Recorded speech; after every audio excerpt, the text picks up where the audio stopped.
ऐसी गावत तनी कि दादा बुढ़वो लोग हमारे बारन उनका लेके नहीं खाए गाँव तो कहे कि खाली नतिया खाली ऐसी बंद गावत था नहीं ना कहो तो वो लोग गावत नहीं बात सही बात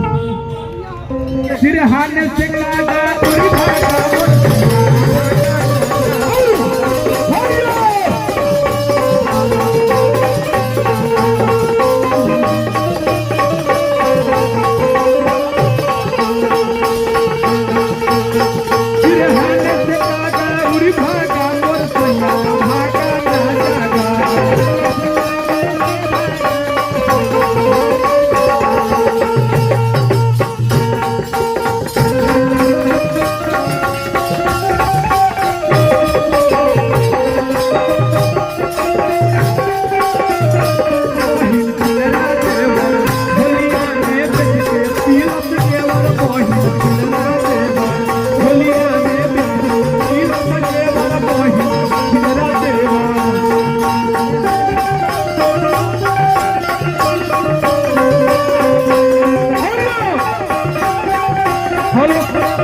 मोर जबना पपोई थे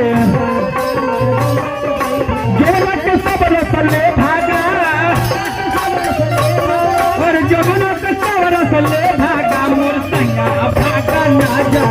रहन से कागा उड़ भाग मोर संगा भागा ना जा गौरियो खड़ा बना सिंगा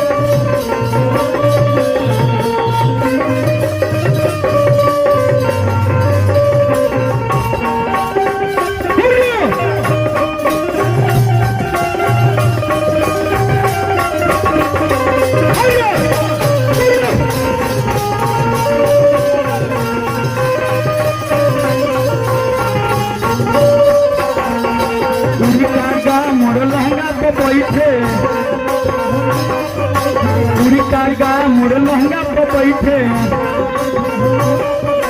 लहंगा के सब रसले भागा अरे लहंगा के सब रसले भागा मोर सैया भागा ना जागा अरे सकागा उड़ी भागा मोर सैया भागा ना जागा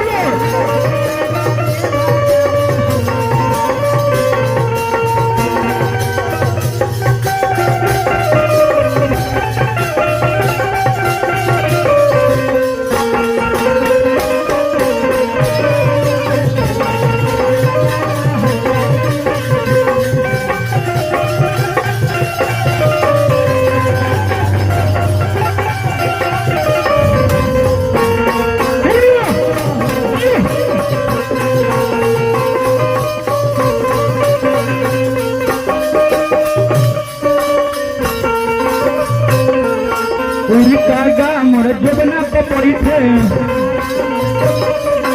पूरी कागा मोर चोली पपड़ी थे